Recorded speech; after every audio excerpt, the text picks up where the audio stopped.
Yeah, live. Okay.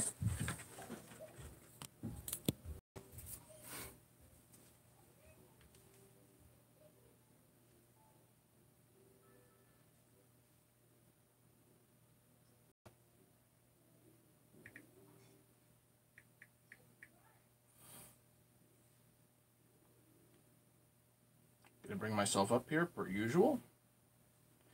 By the time I get on here, we're gonna have a bunch of guys on already. It's crazy. You guys are gonna beat me to it, literally.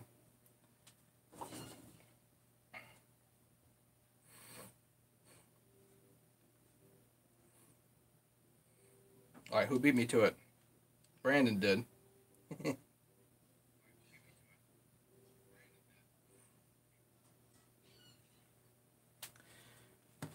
Hey, Larry. Yeah, I was actually gonna do something tonight. We were actually gonna do something, but I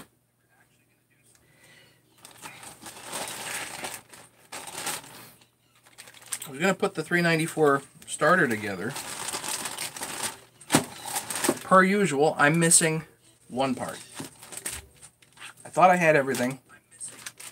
I don't. So I have the spring. The spring goes in here. But then on top of the spring, there's this plastic piece. It's a plastic round piece that goes on top of it. Kind of hold it down. I don't have one. Now I gotta go order more stuff. Hey, Eric.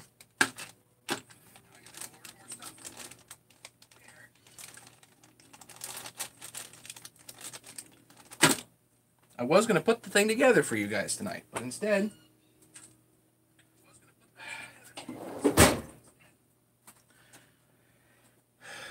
big thanks to Dustin. He's got some parts for me on the way. I just shipped back that crank that was buggered. Shipped that back to Oregon. Or back to the guy in Oregon that in eBay that sold me a dead crank. So that's off and running. But Dustin's hooking me up with a new crank, well, a used crank, but it'll at least start to be able to put that other saw back together, which would be good. And hopefully in the next couple of days I'll get the air horn and get at least one of these saws back together.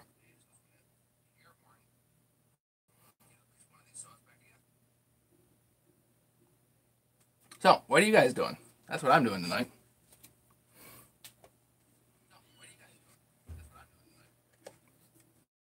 What I was doing, rather.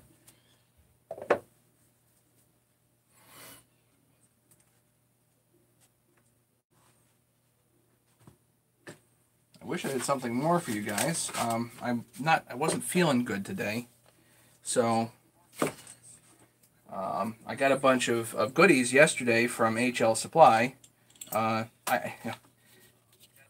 think this is, it said 394, but kind of hoping this actually fits. It's the pulley for the 394 starters, but it doesn't look like the usual one.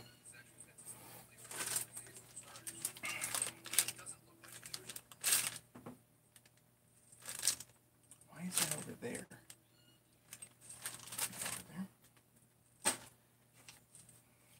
This is what the one I remember looked like.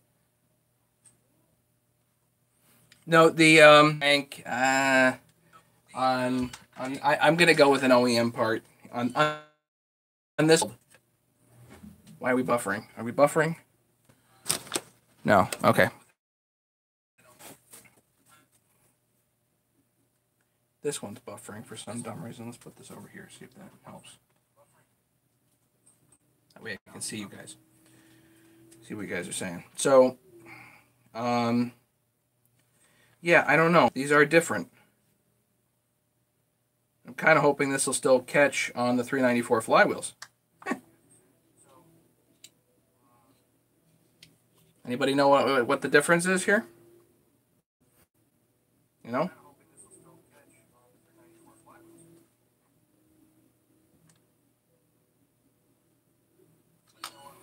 The height's the same, but the diameter's different. I think the height's... Nope, the height's actually slightly smaller. slightly shorter.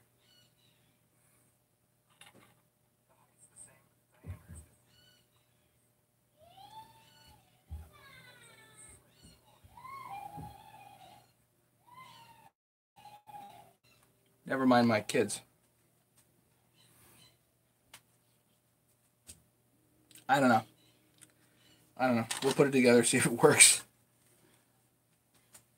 Actually, I guess I can use this thing to see if it'll engage.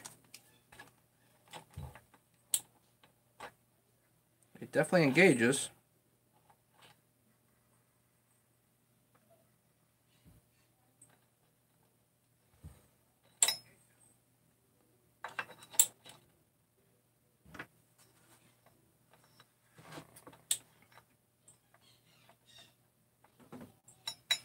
The diameter is a little big, but it definitely engages.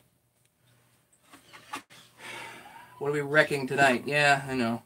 Have you used a 440? 440? No. They make a 440 XP? You mean a 540? Or a 440 small regular saw? There is no 540 XP, which is the top handle, or the 440, which is I think a homeowner saw. I've used the 540s a little bit, just testing them. They're auto-tuned, so not typically my thing. If you're going to run top handles, the 200Ts are probably the way to go. For the homeowner 440, I know Walt likes it. For a small saw, it's pretty nice, I think. Walt has mentioned it before that he does like it, so you know, whatever, you can take that for what it's worth. Barrier.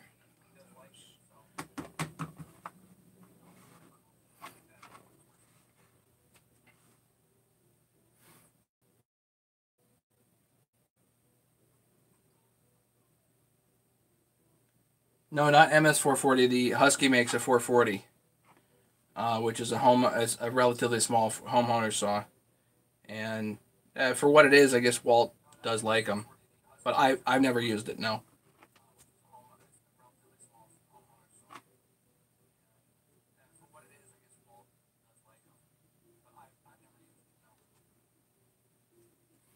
TD, is it snowing? It's not snowing. It did snow hard for a few minutes this evening. We had what they were warning us about was snow squalls, and so we had a really hard snow, and then let me turn that down a little more. And then it's getting cold, so we're looking to go down to 0 tonight probably. Connecticut's pretty odd. I mean, we definitely have our share of ups and downs with temperature. We have a lot of hot days. I've seen north of 110 some days, and we have cold, down to like minus 27. I've seen.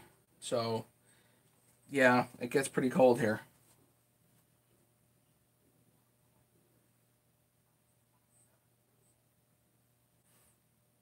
Yeah, the Cape probably getting it now. Yeah, if you go outside, dress warm. Yeah, I know, Larry. While up here in Mission, I've heard some really crazy temperatures out there, so be careful. Out in Michigan, my local Tractor Supply has one on sale. Brandon, you know, your call on something like that. I know Walt likes it. Um, Not my choice of small saw. For me, it's the Husky 350, but after a rebuild, not before.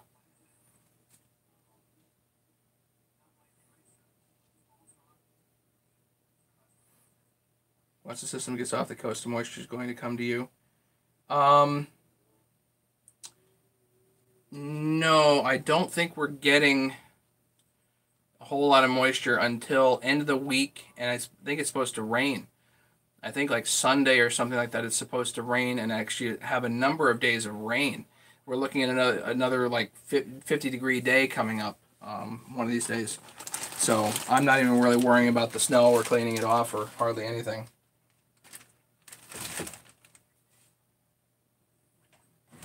So yeah, I was going to put that together for you guys tonight, but I'm missing one part. So now I got to go order parts. And every time I order parts, it's $100. Because I always think of something else I need. You know? Eric, minus 30 wind chill today. But Sunday be 50. Yeah. Walt made himself a Johnsford 2172.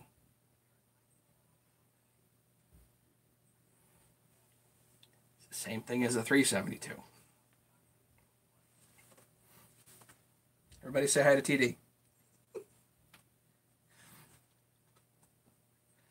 Again, I don't know if Dustin's watching. He probably isn't, but a big shout out to Dustin for hooking me up with a crank, and we'll eventually gonna do.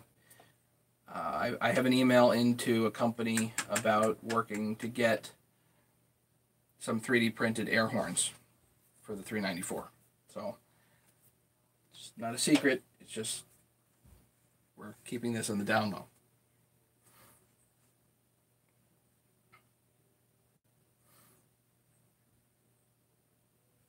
Have a 435 X-Torque. It's okay for what it is. William Prophet, hey Matt, the 660 John Riley posted today is nasty. Yes, look good. John saw look good.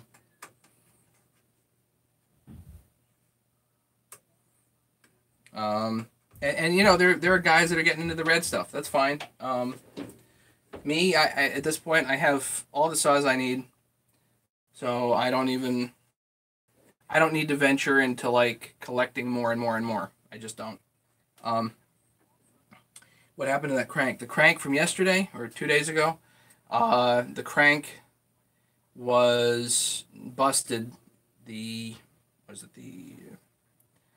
race there? No, the cage was actually split, and you could see it, and it was a gap in the cage. The crank's wrecked at that point, which means there are pieces somewhere, you know. So I shipped it out today. I actually shipped it back to the guy. I asked. He gave me my money back. You know, no problem. I said the crank's junk.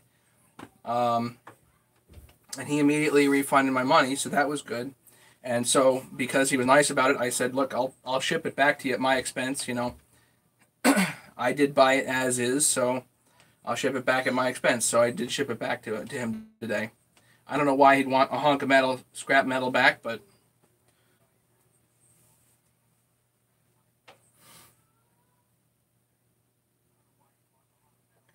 yeah, if you can get me a file, I can print you as many air horns as you like. Thanks, Eric. Eric, can you email me?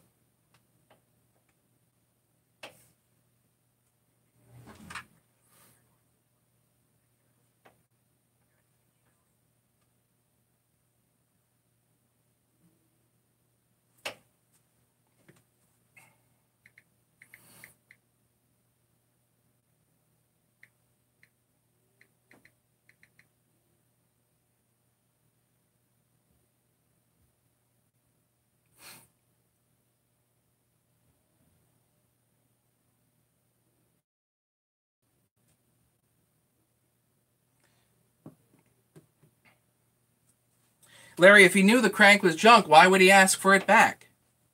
Just to see me waste my money? I don't know.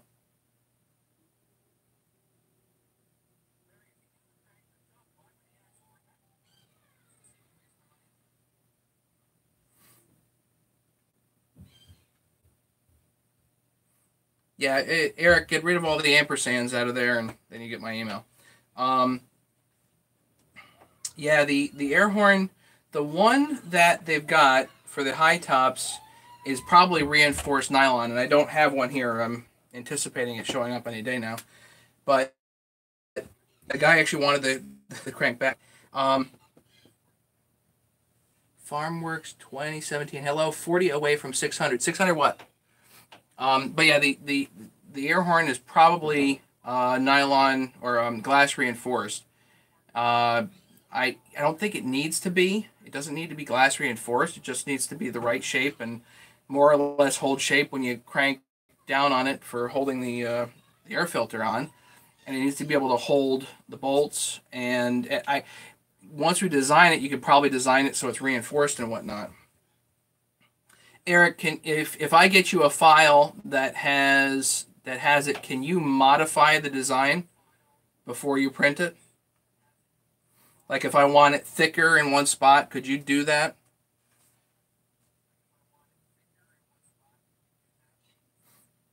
Because I'm actually thinking about sending out the parts to be laser scanned by a company, and it's not cheap to do. It's expensive. But if they laser scan it, then it'll be a really good file, and then we should be able to just get it 3D printed. And there's tons of parts I want to do.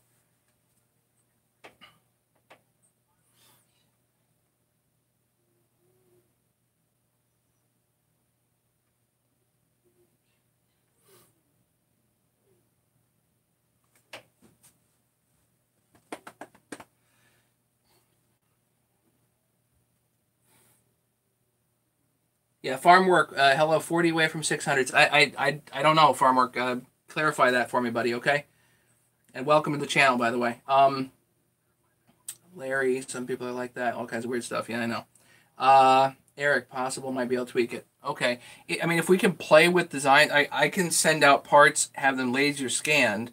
It's a lot of money to do that, but once it's done, we have the file, and if we can fiddle with it, then that would be cool, you know. David showed up. Cool. Hey, David. Timber Zach Logger, can you please show best way to tune 395? I have one and broken in, but having slight issue dieseling after revving. To high sounds, what does it sound to you? Thanks. Timber Zach, a 395 shouldn't have a problem dieseling.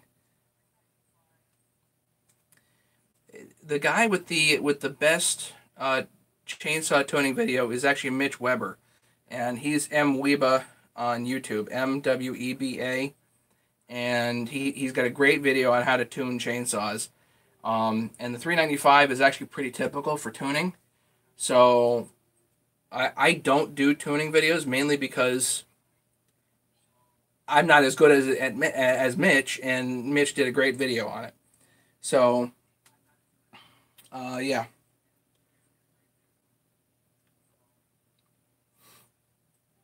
So TD, yes, making the bolt holes larger. Yes, you got to make the bolt holes larger, obviously, and you have to account for that. That's really kind of like the main point of doing it, because otherwise you can just drill out the 395, but it's kind of weird when you do. It really is kind of crappy. So it'd be nice to have a nice solid air horn, you know. Yeah, Timberzak, check out MWEBA, M Weba, and he's got a great tuning video for chainsaws in general. It shows exactly how to adjust the, you know, your low, your high, all that stuff. And TD, yes, that would be the idea, would be to strengthen the areas so that they can accept bolts. The other idea that I had was simply to probably incorporate a washer. You know, if I'm gonna offer up air horns, possibly just include some M5 washers just to get a little more surface area. So we need to tweak the design, you know.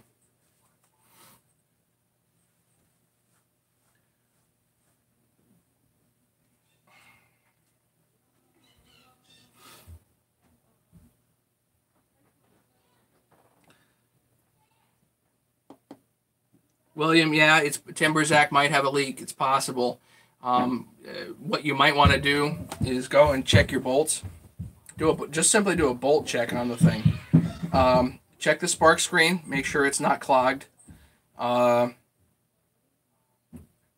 Check the carburetor bolts. Make sure they're not loose. What's the compression? You know, do some basic tests on it to come up and see, you know, see where you're at.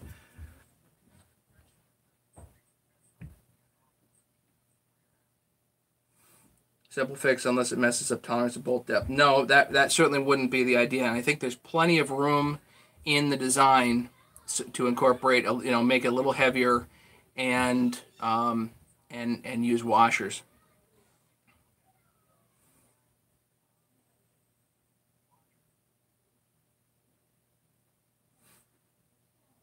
And not mess up bolt depth, obviously.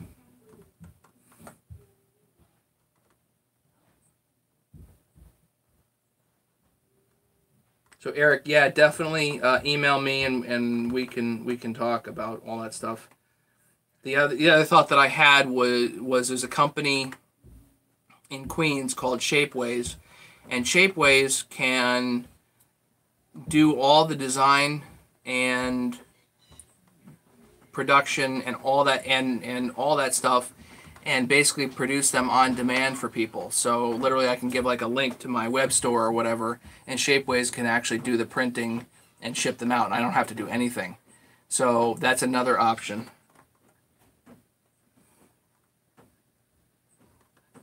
Had an intake block on a 272 come loose. Ugh. The block came off the cylinder.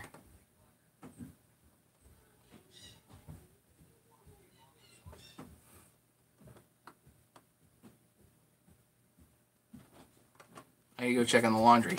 I'll be right back. You guys chat. Hang on.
Two winds in here. Loctite. Yes, blue Loctite.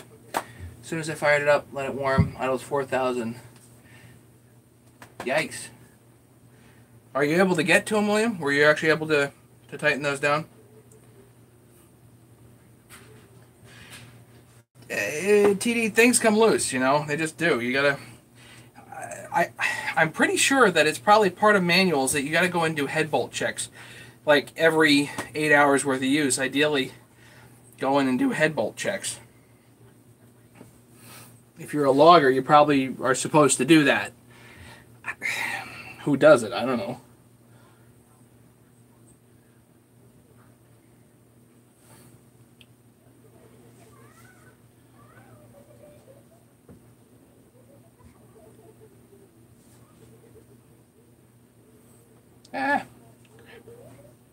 No, I didn't want to do that.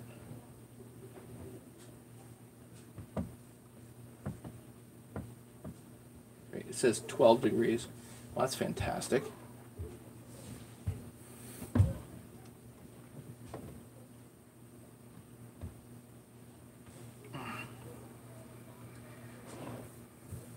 I actually had off today. I've been congested. I had off anyway, but I needed the day. William Eisen, I'm feeling a little congested tonight, actually, so Last night was awful. I really didn't feel good at all.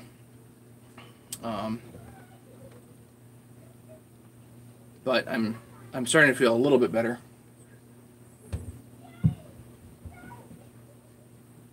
Car bolts are weird metal and don't like Loctite.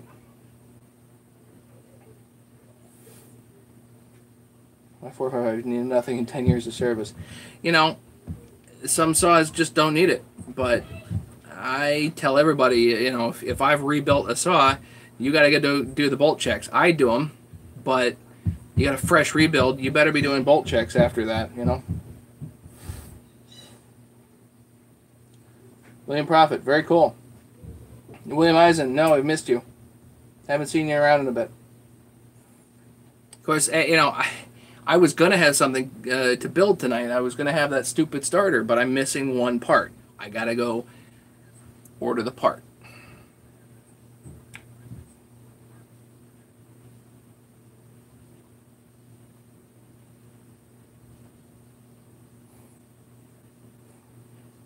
Who else is here? Who else is here but not talking? You know, I'm just here tonight. I would be doing something for you guys if I had something. I'm not. Well, you can see. You see down here? Let's see. I got stuff over here. Check your bolts, see? Even Barry says so. But I'm waiting on things, you know?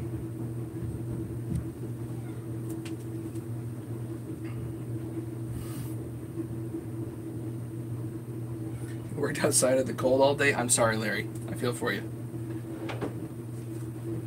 I went out, I put out the garbage. I went out to the post office. Actually, Larry, I went to cash the money order today, and the darn post office didn't have the cash.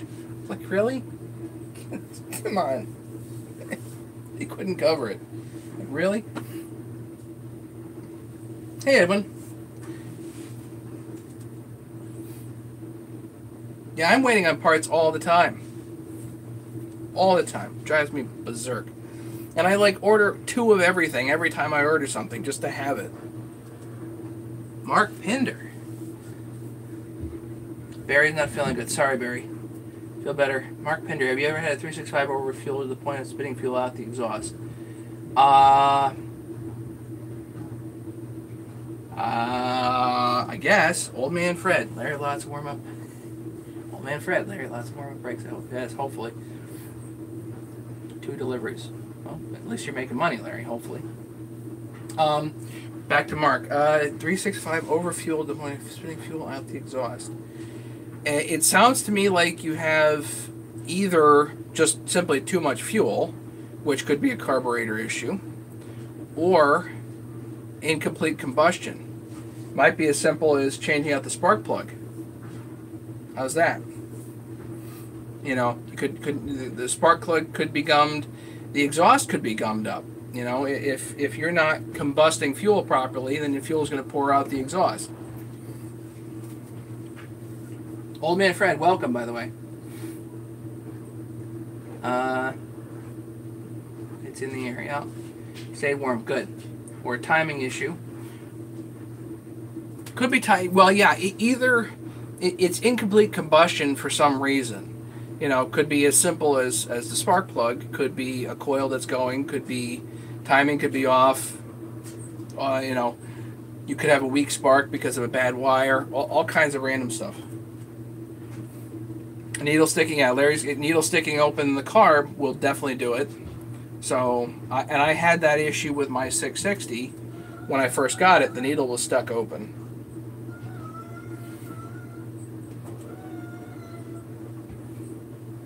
With bad timing, way rich carb, bad plug. Yep. So do the. I did this video the other night on what to do if your saw doesn't start, but you can essentially go through that and go through the basics and kind of come up with an idea of what's cooking, you know. But I'm a big fan of cheap and easy, so you start with the cheap and easy stuff. Bob Carb is a good one. Terry, you're out in Wisconsin. Oh, God. Okay, so if it's probably not the carb, it's getting fuel. It's just not combusting it properly. So check compression. You can do that. Swap the spark plug. Simple thing. Is the spark plug all gummed? Did you check the muffler and make sure the spark screen is unclogged? Could be a coil issue. Could be all kinds of different stuff. If you have incomplete combustion, there's all kinds of reasons for it.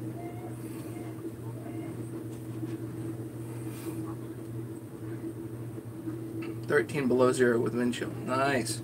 Yes, Barry, simple stuff first. I agree.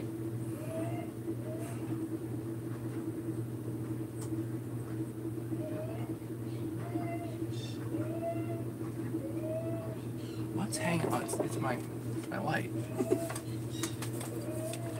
Kid upstairs making noise. It's Megan.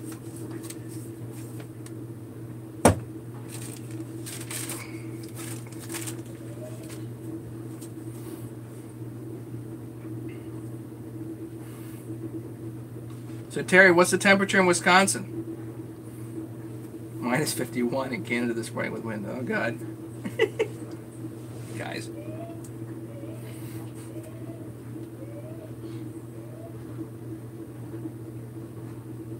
Yeah, they're talking minus 60 in some places. Yeah.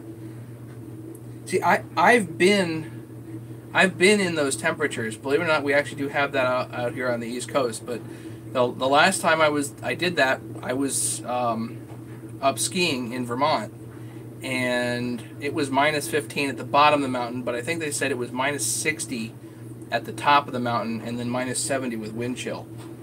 So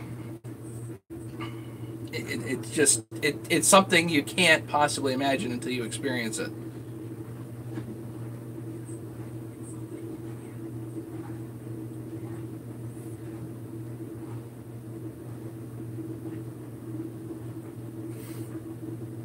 Time to stay in, throw more wood on the fire, you know?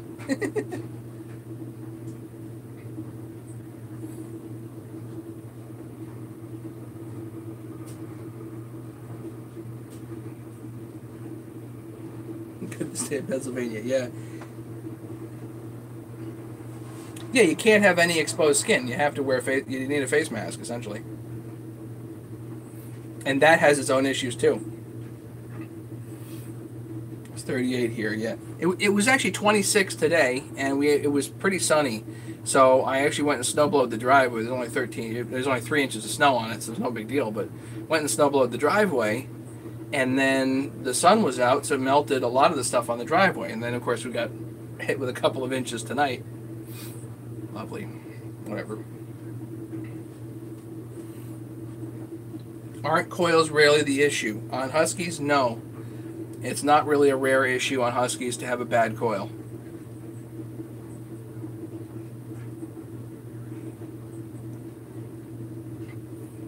It's an expensive issue if you do have it. They're not cheap, but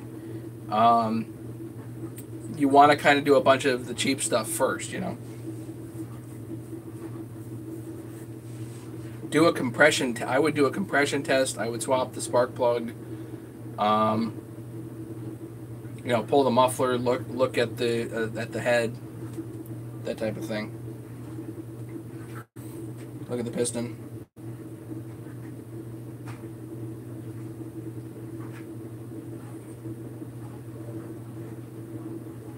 James is there watching his ankle heal. Poor guy.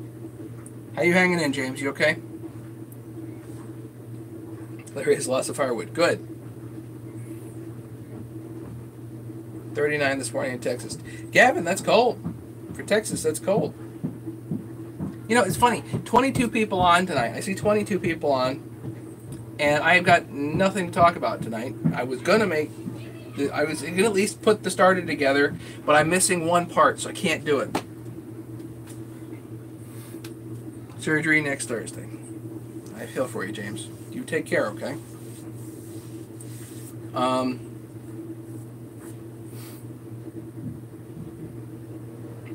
Eric, did you email me yet? So, Eric, shoot me an email because I don't see it showing up here. If you want to shoot me an email, then I can tell you that I got it for sure. 23 people. This is awesome. Who's here? Who showed up? TD, yeah, nice community. Yeah, I think we have fun. I mean, I've been having fun doing this. I wish I had more for you guys to do, but I'm not. I'm missing stuff. I thought I had it. Missing stuff. Leonard showed up. Oh, that's cool.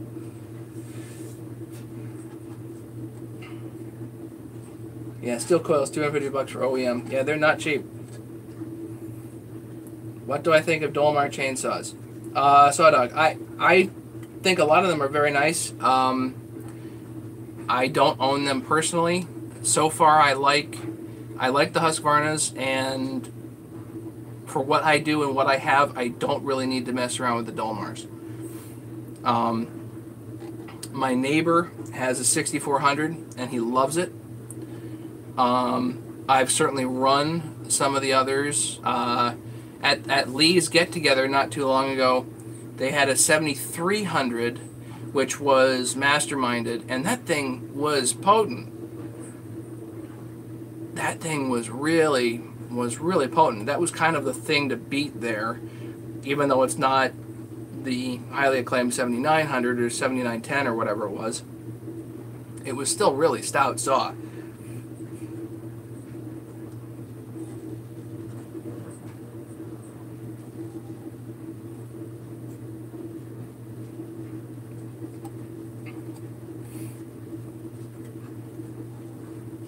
Yeah, a lot of guys really like them. The 7910 is really quite popular, and that 5105 I think is also really popular. That's a fast saw for what it is. It's fast.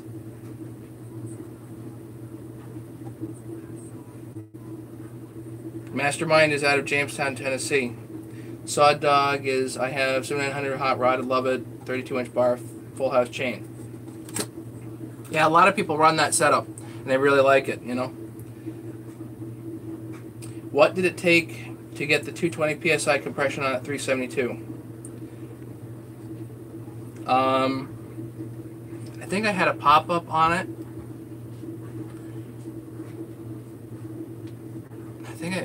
I don't remember. I think that was a highway cylinder, if I remember right. That was a while. You're talking about the video a while ago, and I think my buddy Steve has that saw. I don't even know what happened to it. But that thing, 220 pounds that was a stout saw. Normally, I don't get things that high because I don't cut squish band. You got to optimize your squish, and you got to have a pop up that's like 35, 40 thousandths, and you'll get somewhere close to there.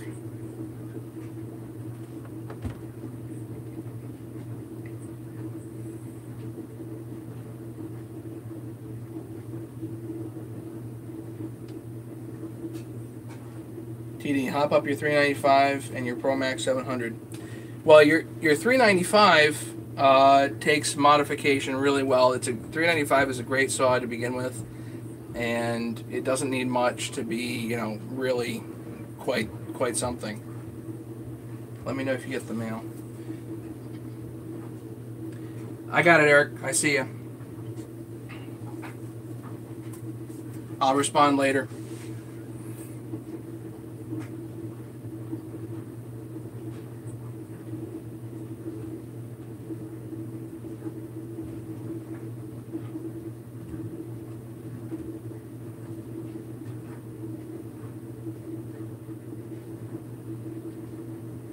The ProMax 700, I don't know. I'm not familiar with them, and I don't think I'll become familiar with them just because of my current situation. But do you guys always check squish when using OEM parts? Always is a strong word, but for the most part I do. If I'm slapping a 372 together with a base gasket, with an OEM piston and cylinder, do I always check squish?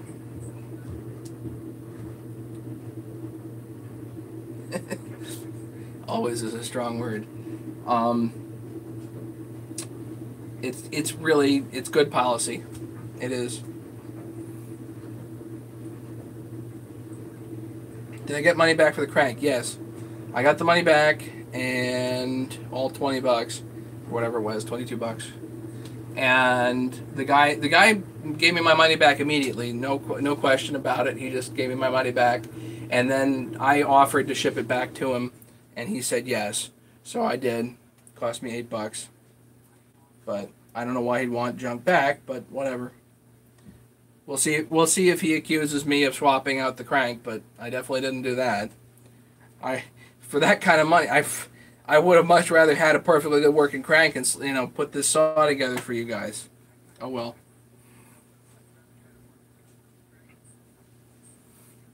So I'm shopping for a mod shop in or near Michigan. TD, I don't know what that is. My buddy picked up a Makita 6307 at Dolmar, but runs nice. Good deal. Yep. My 3072 should be here in the next few days. Tips, problems.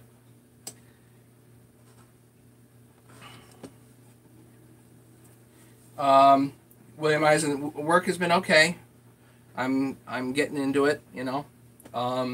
Taking me a bit, and I'm getting some more tools so that it makes work a little easier. We're just kind of slowly ramping up, you know. But it's coming. I had off today because they didn't need me, so I had the day off. It was a good thing. I'm kind of congested, so I had the day to rest up. The 372 kit, the main tip would be first an OEM wrist pin bearing. I would definitely do that. OEM wrist pin bearing. I really wasn't super happy with the OEM with the Chinese cylinder kits. If you can get an OEM cylinder kit and they're not that expensive, the OEM cylinder kits I think are much better. I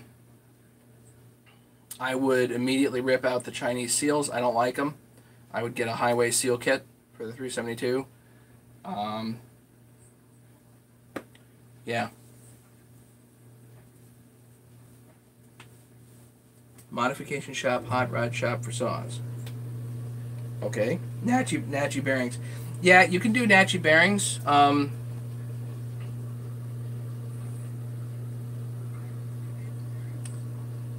many Williams do we have on here? A bunch. You can do Nachi bearings if you want. I've swapped out some of the bearings, but not all of them. With those, they're metal cage bearings in there.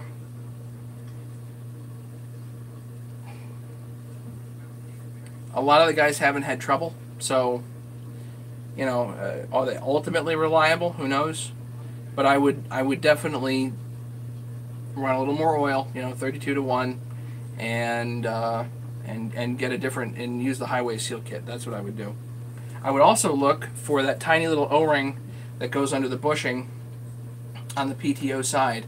That is not always included in the kit. That tiny little O-ring is not included in the kit, so you may have to get that separately.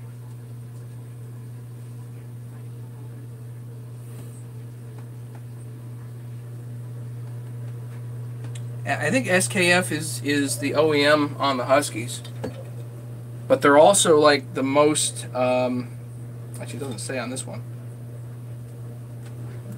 These are OEM, and yeah, that's SKF. But the thing with SKF is I think they're like the most often faked. SKF, you know, a lot of fake bearings out there. So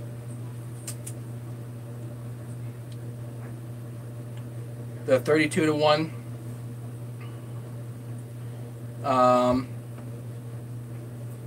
I think it's like 32 ounces of gas to 1 ounce of oil. Yeah, as opposed to 50 ounces of gas to 1 ounce of oil. So a little bit more oil is 32-to-1.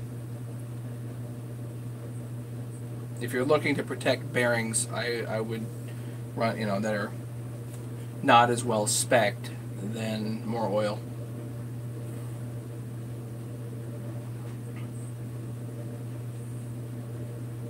Yep.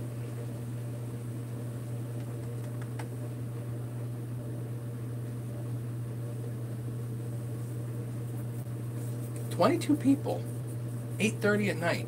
Cold night. This is cool. And I got no agenda tonight.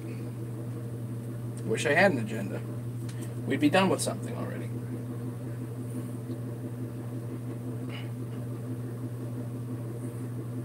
So there are 22 people here. My infomercial is I do have a 394 that is ready to go. There's a video on that earlier. If anybody wants one, they can contact me for that one. I have a second one that's almost ready that we'll get put together here. It's been put together live, but I'll finish doing it live here. And if anybody's interested in that one, let me know. They are $700 each, plus shipping to the lower 48.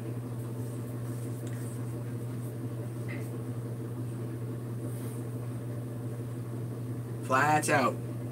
Flats, have we seen you here before? Are you new? Welcome. What's up?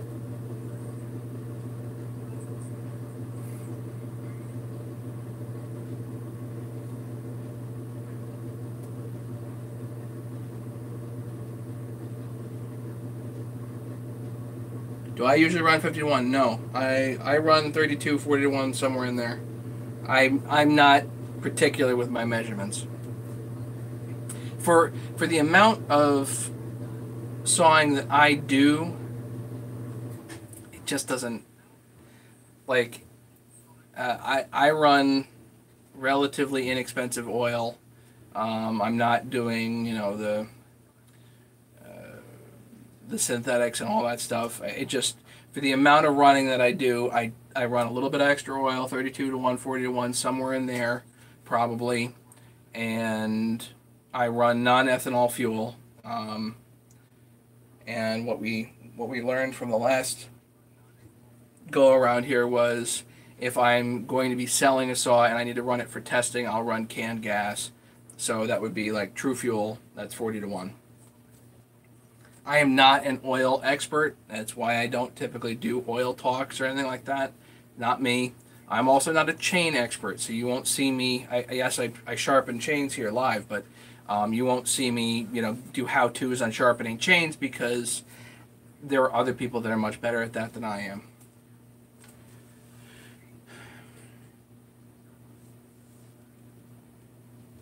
Two-stroke engine oil mix. It's an app. Oh, cool.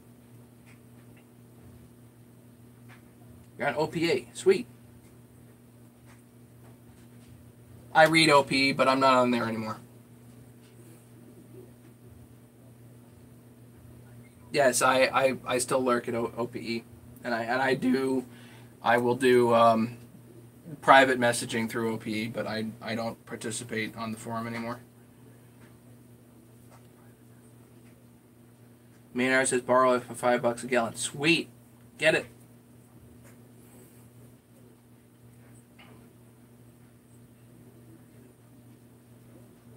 I'm actually running low. I usually get it. I'll get Tractor Supply on sale, $6 a gallon. That's pretty good, you know. Yeah, I still post on Arborist site. I don't on OPE. If anybody wants to see that story, they can go back to my as is video.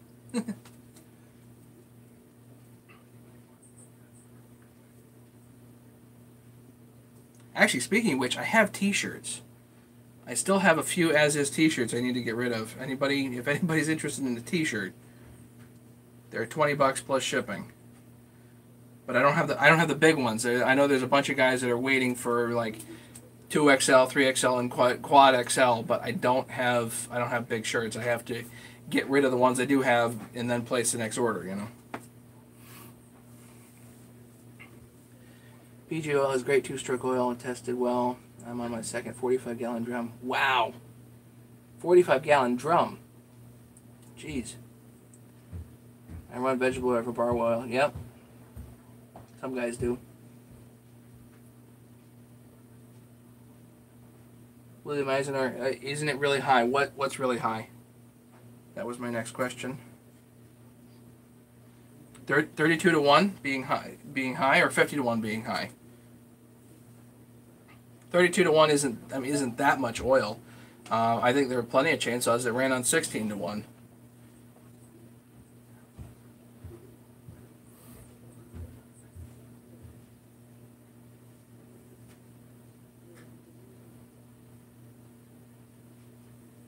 True Fuel 40 to 1. That runs fine in the 394s. Typically, if I'm running one of them with gas that I make up, it's closer to 32 to 1 probably, which is more oil. Who has the best canned fuel? I don't know. I just get the True Fuel stuff down at Lowe's, and I don't know about best fuel, but it certainly works. 24 people here. So again, if anybody wants 394s, I have now 2 of them. One is ready to rock, and you can see videos of me putting it together, and the other one is almost ready.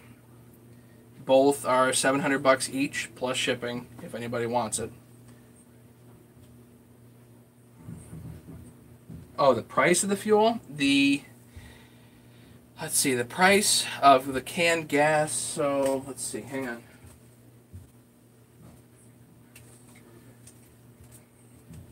So 32 pints a pound the world around, 2 pints per quart, right? So 32 ounces is a quart. This is like $6. So $24 a gallon. Is that high? Oh yeah. But on the other hand, you know, this is going to keep for a considerable amount of time if you don't open it. Great for storage and great portability. You know, you grab this and just go, as opposed to grabbing whatever other container you might have. This is nice and portable. It works for get-togethers. You know.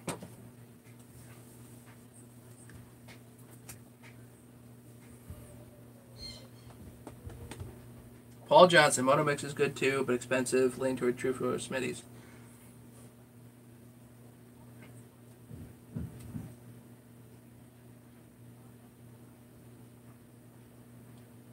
Husky canned fuel is $4 a gallon. Where do you get that? Yeah, True Fuel can stay good for a long time. 2 years, yeah. $8 a small bottle for VP. Yeah, I can imagine that.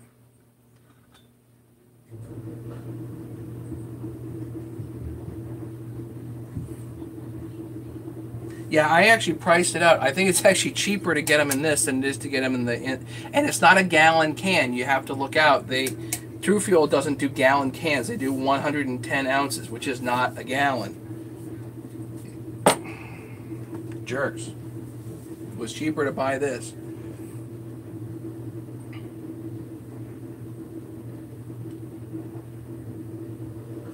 Yeah, the cans are handy. Run Amsoil Sabre, 40 to 1, non-ethanol, 91 octane. Yeah, a lot of guys like to run different stuff. I am not an oil guy. I'm like, I'll run this or I'll run the non-ethanol, and I run literally like marine grade 2-cycle that I get down at Pep Boys. My saws run fine.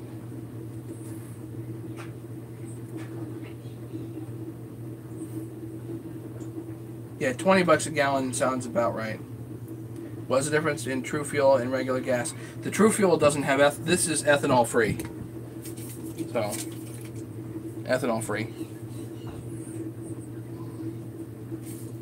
So the ethanol free definitely stores better than anything else. The other stuff you really need to run through it, ideally in like 3 months.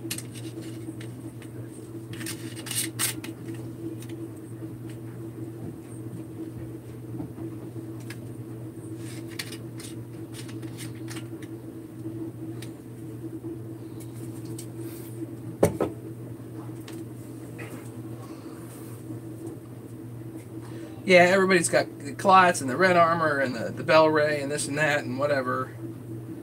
I don't get into that.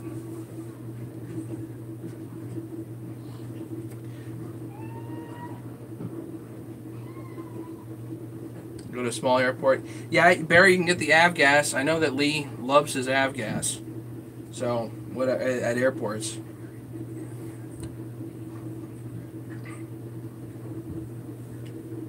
Have I tried Steel Motomix? Again, no. There's no point. I get the non-ethanol stuff. My dad has a source for that, so I get a pile of non-ethanol gas, and mix it up when I need it in a gallon. Right, with TrueFuel you don't have to add anything for storage either, it just stores well. 25 people. 25 people, and we're just hanging out.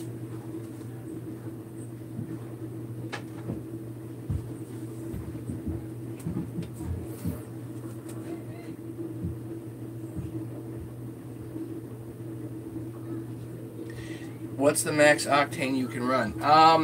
So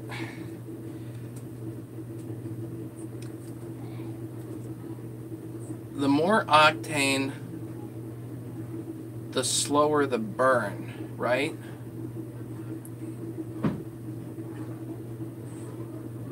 Am I right about that?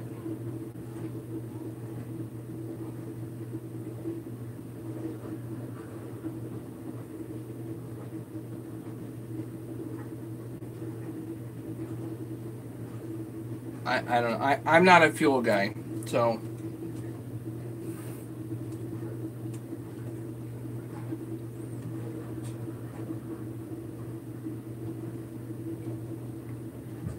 I think the 91 non-ethanol stuff is what I would stick to if I'm getting fuel from a pump.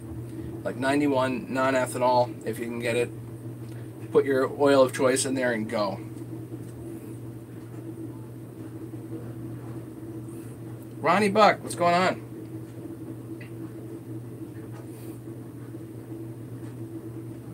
I know. When Buckin's done, people come over here to hang out, and when Buckin's on, people go over to Buckin. That's fine. 94 is race gas. The 94 you get at Sunoco, but I don't think that's ethanol free, right?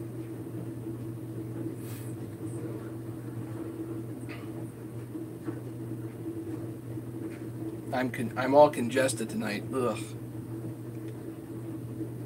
Higher octane burns slower, right? Spartan burn channel is a little high. 94 is not race gas. The list is above. 25 people. Hey, Adirondax. He's always counting. He's always counting. That's awesome.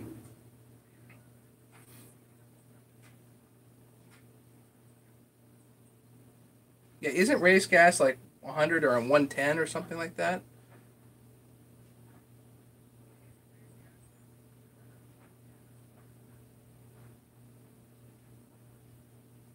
The group is getting bigger, Matt.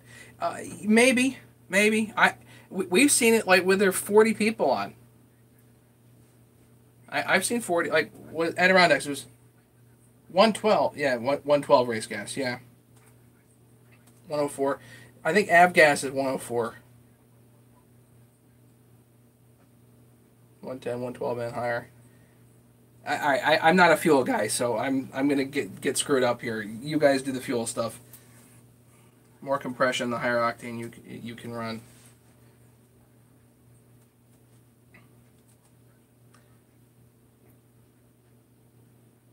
It's more resistant to knock when subject to higher RPM and cylinder pressures. I remember my buddy Mike, his parents had an old van, and it would ping if you used low octane, if you used regular 87 in it. So they always had to put 93 in the van so it wouldn't ping.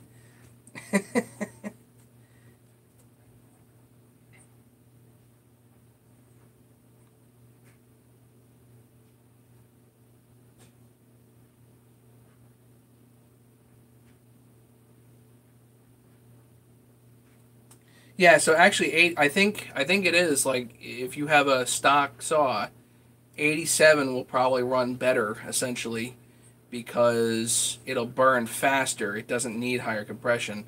If you have higher compression saws, you probably want to run more octane. But again, it's not.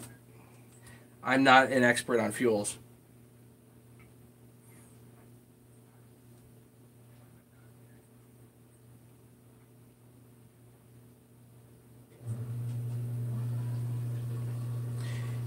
In saws, it's known. It's not really knocking. It's popping. So you'll notice if your ignition is too far advanced in a chainsaw, And ignition timing and port timing, two different things. So ignition timing is when the spark fires at what point in the rotation of the crank, in the 360-degree rotation of the crank, and that's determined by the position of the flywheel relative to the ignition coil. That has nothing to do with port timing. Port timings, exhaust intakes, and transfer port timings are a completely different issue. So if you're running too much advance, if the flywheel is positioned too far forward, which means you're getting a spark too far before top dead center, then you're going to get something like what's called popping. And once you've heard it, you kind of know what it is. It's pre-ignition in a chainsaw, and it sounds like it's literally popping. Instead of that nice burble, it's actually popping.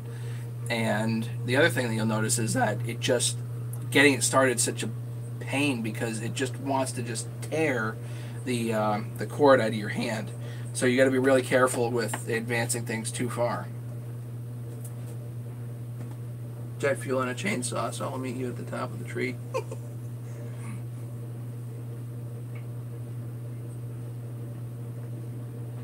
Jet fuel, refined diesel, yeah, A1 Caro, right?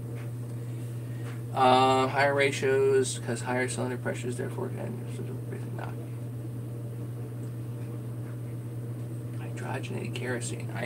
Again, you guys are getting into an area that I don't know that much about, so we're off in the weeds here. Sorry, I'm congested tonight.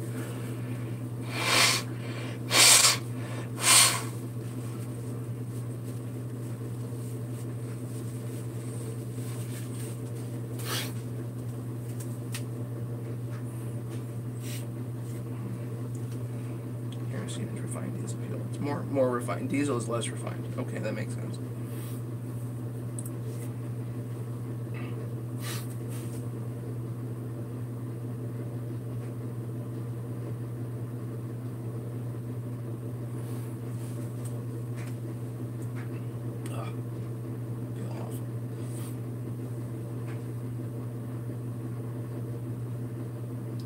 So anything else you guys have for tonight? Thanks, James. You too, buddy.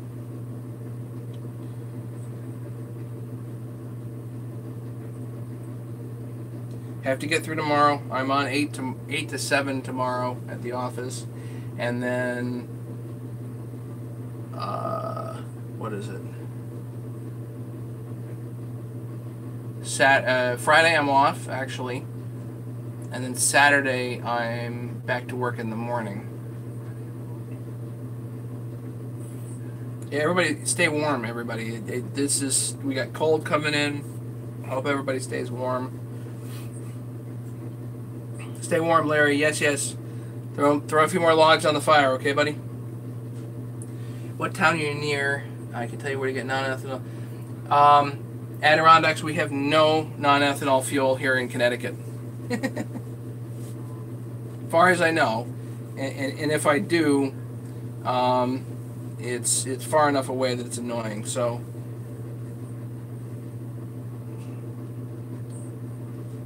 and my dad gets it out of state anyway when he's out of state, so I don't need to. I work at a dental office in West Hartford. Adirondacks, your list might actually include canned fuel. So some of the gas stations actually sell canned fuel, but they don't have it at the pump.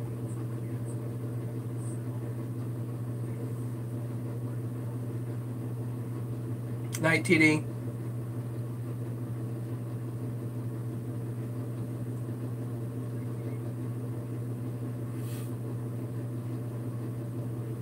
Yeah, I have to look. Maybe there is a place in West Hartford that has it. I don't know.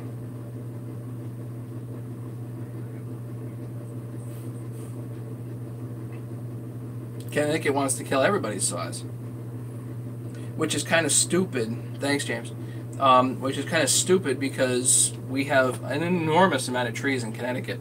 Like, the tree guys just are dying with so much work. They have so much work. They just don't know what to do with themselves. So many trees. The guys just keep cutting and cutting and cutting and cutting and cutting. Take care, David. Have a good night. Again, if anybody wants 394s, I have 2 that are for sale. One is ready to go. One will be ready here in a bit. Anybody wants them, let me know. Anybody wants as-is t-shirts, I think I have mediums and larges, and I might have an XL left. So if anybody wants a t-shirt, let me know.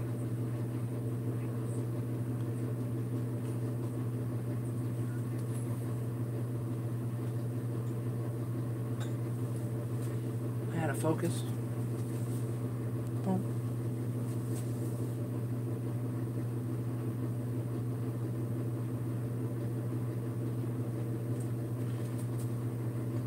Do I have a shirt nearby? I can get one. Actually, did I have one up here? Hang on.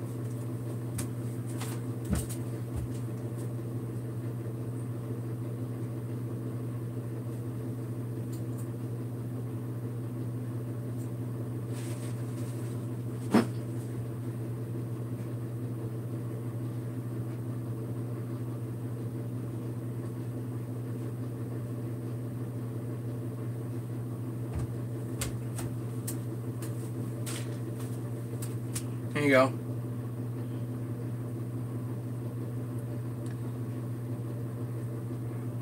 So I got my logo on the front and this on the back.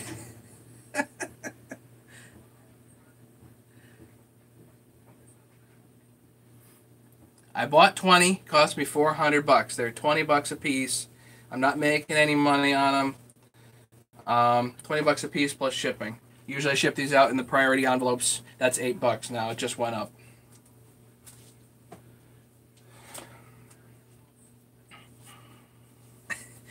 So, yeah, William, the long story, you can go back and watch my as-is video about what happened on OPE.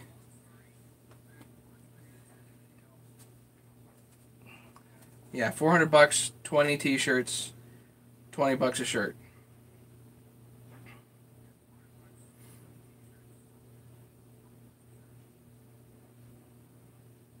Or something like that, whatever it was. Yeah, it was 20 bucks a shirt. So I'm not making any money on the t-shirts. If somebody wants one, the issue is I got to sell them before I place another order to kind of expand the order here. Was it 20? Was it a dozen shirts? Maybe I got a dozen shirts at 240. I forget. It might have been a dozen shirts at 240 bucks. Either that or it was 20 at 400. Either way, it was 20 bucks a piece. But I got to sell them. The issue is I got to sell them before I place another order so that I can have more sizes. Because I didn't realize that a lot of the guys that watch, I mean, that's a small. How many people actually watch the channel are smalls? Whoops.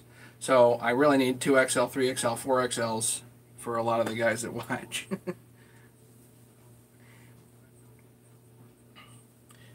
William, I looked around. I looked around for different vendors, and they actually it was actually, considering the number of t-shirts, it was actually a pretty good deal. The problem is not the lettering on the back is cheap. That's no big deal. But getting my logo with all the colors and everything in there, getting that done properly, that was the expensive part.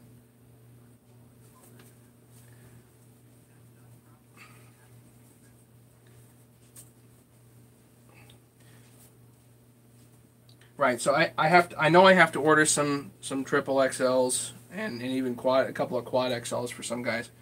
I don't know about the talls. I don't know if that's available. If you email me flats out, if you email me, I can always check. I'm starting a list of people that want t-shirts that are, not fitting into the ones that I have.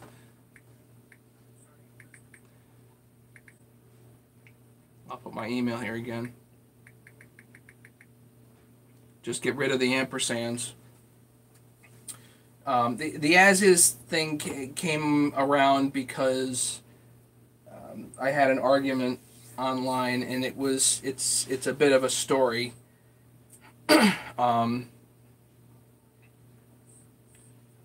It was about this time last year. And I noticed, like, I just heard something funny on the radio. It was the saddest day of the year is known to be the Tuesday after Super Bowl. I've noticed that in my life, all the bad stuff, family arguments, fights, whatever, breakups, always seems to happen around Super Bowl.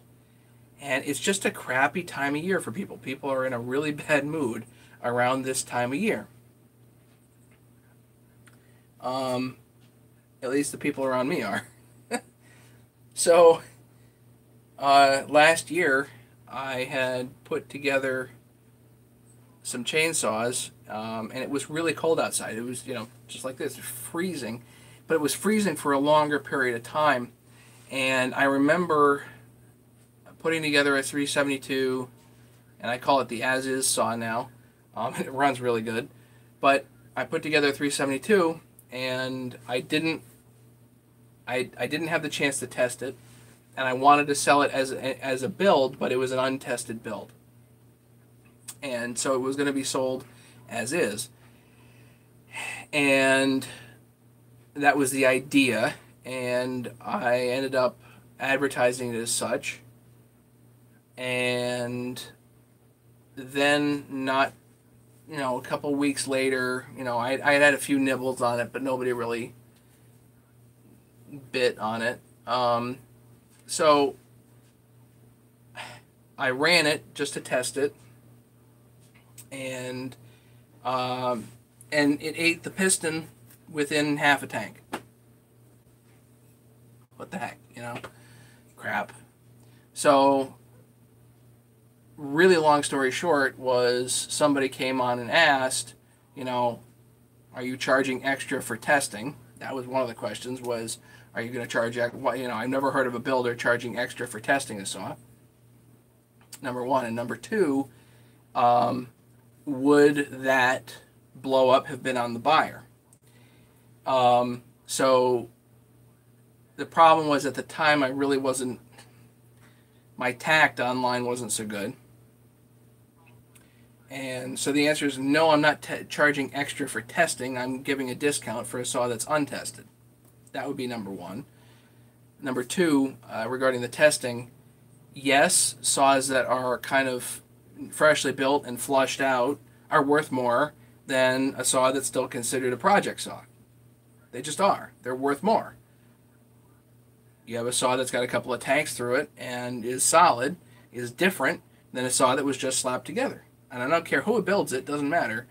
Saw that's put together, it's going to be worth less than one that has got a couple of tanks through it, some heat cycles, whatever on it, and is a solid runner.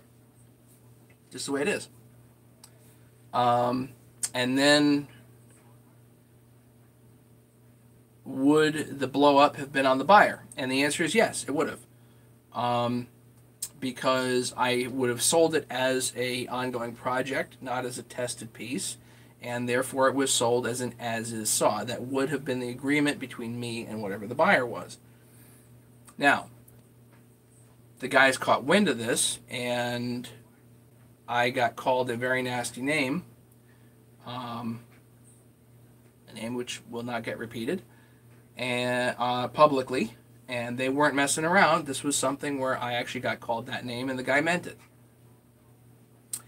And I don't think that was right. I don't think that was nice. I think that I am allowed in the United States to contract for whatever I want to contract for. And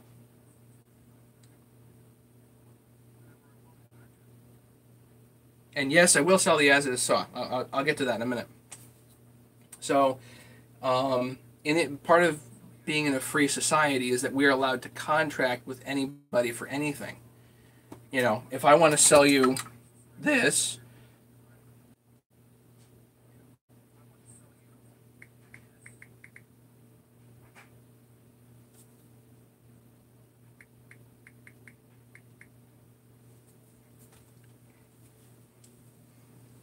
are we good? We're good.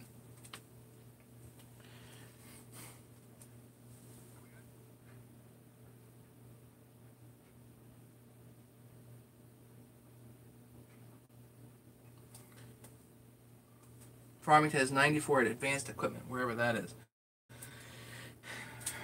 Get back to the fuel in a second. So, part of a free society is I am allowed to contract for essentially whatever I want to contract for. And I think the beauty of the online forums is that the online forums are ideally suited for upholding contracts.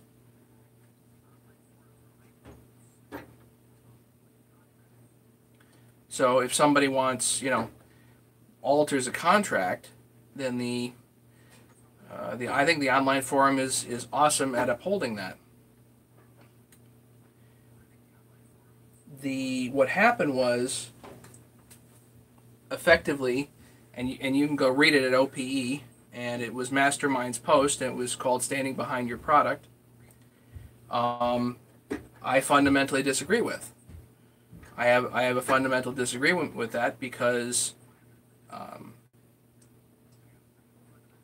this was not a contract that required me to stand behind my product. By the way, standing behind your product and standing behind the original agreement are two different things. So, if I sold the chainsaw as is, running, which it was certainly running, it ran for half a tank, but it was running, as a project saw, then that's what that is. Now, as it turned out, the reason it blew up was because I had a 576 clutch on a 372 chainsaw, and the 576 clutch did not hold that tiny little bushing in on the PTO side. The bushing came out, and then it created an air leak. That 576 clutch is basically indistinguishable from a 372 clutch, except for the fact that the threads are different by 1 millimeter. Visibly, you and I can't tell the difference. So I made that mistake. It ended up in my parts pile for some reason, and I used it. You cannot tell the difference, and I wouldn't have known that that would do that. So this was not being me being intentional. This is just, it was a mistake. Is that on the buyer? Yes, it is. Now, I would have certainly, because it was supposed to be a 372, I would have reimbursed the buyer as far as the clutch goes, and I'm pretty sure I would have felt bad enough that I probably would have bought the guy a new piston, which I would not have been obligated to do in an as-is sale.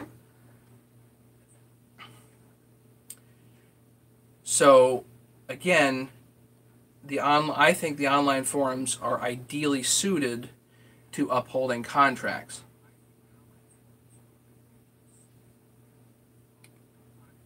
As it turns out, Mastermind and John 1212 disagree. So, I mean, we can have a disagreement. That's fine, and I'm a big boy. I can uphold or pay attention to the rules of the forum. If I rebuild a chainsaw and they require me to stand behind it, whatever that means, then I might not just not sell on the forum unless I, have a tested saw, that type of thing. The problem with that all gets fuzzy. See, that all gets fuzzy. I think it's not fuzzy when you have an original contract and you want to uphold the original contract. If you want to hold people to some other standard that, as it turns out, is at least slightly nebulous, then you have a problem. And eBay has had that problem. And where they came down on it was they uphold the original contract, and when the original contract is nebulous, they side with the buyer. Every time. They have to protect buyers. They don't have to protect sellers. They do have to protect buyers. So that's what eBay does, and I agree. That makes complete sense. They have to protect buyers. You have got to feel solid as a buyer, otherwise you'll have no buyers. Anyway.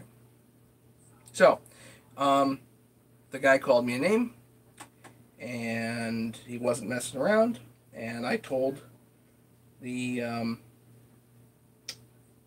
I told the mastermind and John 12:12 that my deal was that I expected an apology, public apology, or I really wanted him banned. Get rid of him. He's not allowed to do that. That's called slander, especially when it's baseless. Just so everybody knows, not one person got screwed on that deal, except for me. I'm the only one that took it in the air on that one, because I still have the saw. I didn't sell it to anybody. I didn't screw anybody. And I actually had a discussion with the admins over at Arbus site about it, and the guy was like, "Did you actually sell the saw?" And I'm like, "No, I didn't." Okay. So what's the complaint, right? Well, I don't think that you get to call other people names publicly and mean it and get away with it. Especially if it's not true. Seems third grade to me. So that's why I told Mastermind, either the guy gets banned or I'm gone. And I left. Simple. Hey, Craig. So that's the story there. You can go back and watch the video. It's right on about a year ago. What happened? So I don't post on OPE anymore.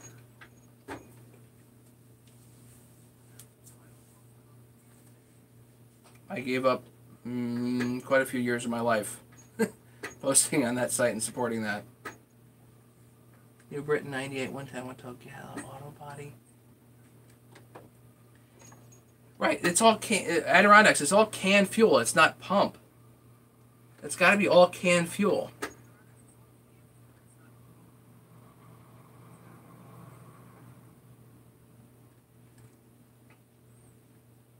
Yeah, Leonard, I'm not worried about it now, but I can tell you what, I was really, really stressed out about it at the time. Matt, love your enemies. Yes, Brandon, it's a good word. Thank you. These guys aren't my enemies. I'm not enemies with anybody there. Even the guy that called me a name knows who he is, and he really doesn't care that he did it. But I don't regard him as my enemy. I wouldn't. It's not me. I wouldn't generally associate myself with him, but it's not. This is not a enemies thing. It's not me. But yeah, I'm still thinking. Of course, I'm still thinking of it. Of course, I'm still thinking of it. It still affects my life. I'd love to be able to post and contribute on OPE, but I gave my word that until this guy was banned, I would be gone. So I don't expect anybody else to go back on their word. So why would they expect me to? So I'm not going to do that.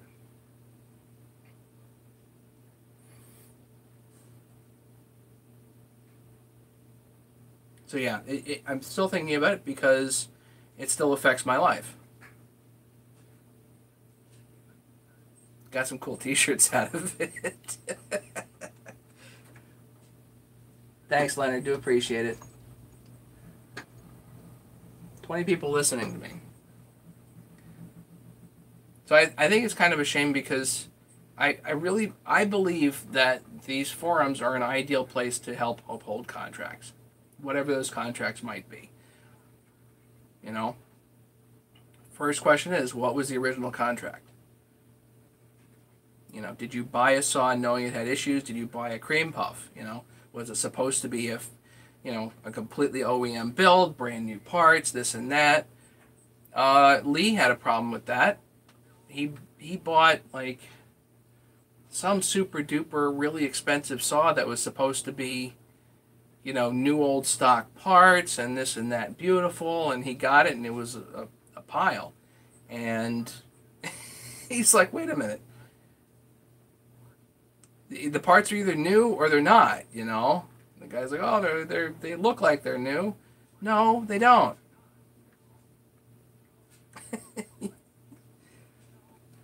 OPEforum.com, William.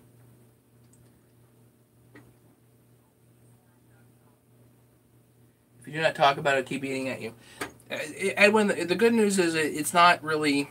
I do talk about it occasionally, and I think it's a great topic, not because it's personally painful, but because I think the idea of the Darth Vader, I'm altering the contract, pray I don't alter it any further, is a very relevant one. You know, contracts it's a very relevant topic. If somebody goes against an original contract, all kinds of bad things happen. Which is why it's really important on both sides of an agreement to understand whatever you're signing, you know? Whether it's an actual signature or a handshake or a PayPal transaction. As this is pretty easy to understand where I come from. And that was my point, was I actually gave Mastermind in 1212 the Wikipedia definition of as is, and they disagreed with it. They did. So I'm like, okay, here's the actual definition, is the buyer is accepting the item, you know, it's got to be at, there's a difference between, as is can also mean, you know, as described, in the sense that, because I just got the crank, okay, the crank that was sent to me, that was busted, was sold as is. But the crank that was sent was not the crank that was in the pictures that I bought, number one. And number two, used and junk are two different things. The crank was completely garbage. So, anyway, if you hand somebody a 372 as is, and it shows up on their doorstep as a Husky 350, that's not as described. So eBay, and I agree with them, would side with the buyer every time and say, no, that's not the right thing. But as is means that the buyer is, you know, if you accept a horse as is, you are accepting that horse with all faults, either immediately known or not apparent or whatever. That's what you're expecting. Sometimes it's the principle. Yes, it is. Good to let it out, I guess. Oh my! See Adirondacks? Yeah, there's no ethanol-free stations. Well, Terry, it is a learning experience, and I really hope that other people can learn from it in the sense and make up their own mind. You know, is buyer beware a real thing, or and I won't say who said this, but I respect the guy a lot. I just disagree with it, which is let the seller be honest. And I believe in buyer beware as opposed to let the seller be honest. Or because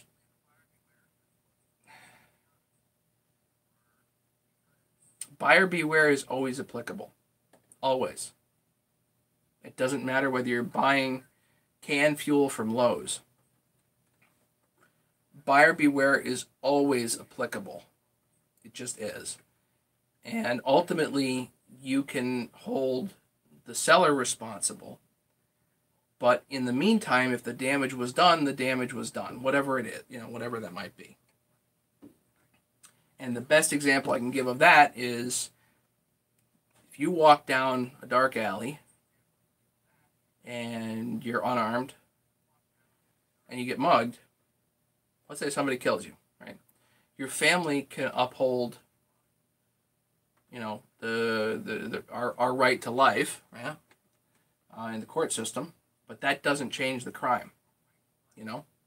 Ultimately, you can have justice here in the United States, most likely. You gotta hope. But it doesn't change the crime. So buyer beware is, if you go down a dark alley, have an escort, be armed, whatever, don't be reckless. So that effectively is the concept of buyer beware. And I think after researching it some, that is where I come down on things. And I think it tends to be at least a little bit of a divisive issue, but if you start thinking about it, I would think that most people would tend to agree with that.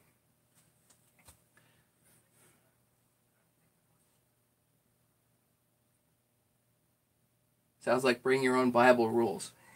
Bring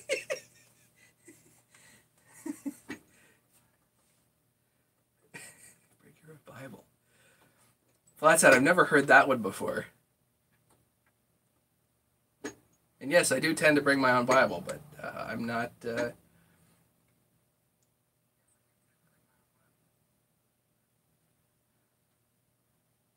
an interesting expression.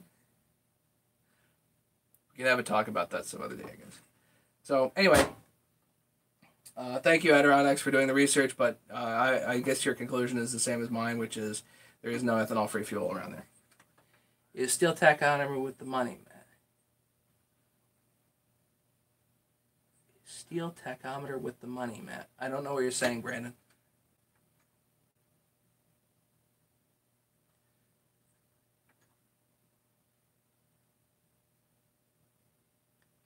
Flats out, I know it's a Baptist thing. That's fine. I've been to plenty of Southern Baptist churches. I just haven't heard that expression quite that way. To explain it to me sometime. Steel tack with the money. I don't know about with the money.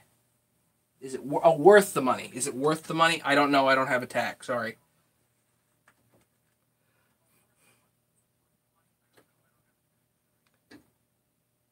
Yeah, worth the money. I don't know. I think Walt has one, and maybe Craig does. Craig, do you have one? Tiny tack. Yeah. I think Walt has the tiny tack.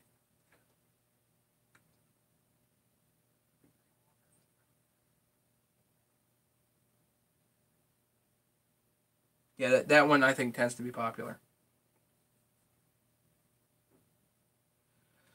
Okay, I've spent way too much time tonight going over this. I gotta get to bed because I gotta get up early, and I'm not feeling good. So, Paul Johnson, I have an inexpensive one. Not sure it is needed.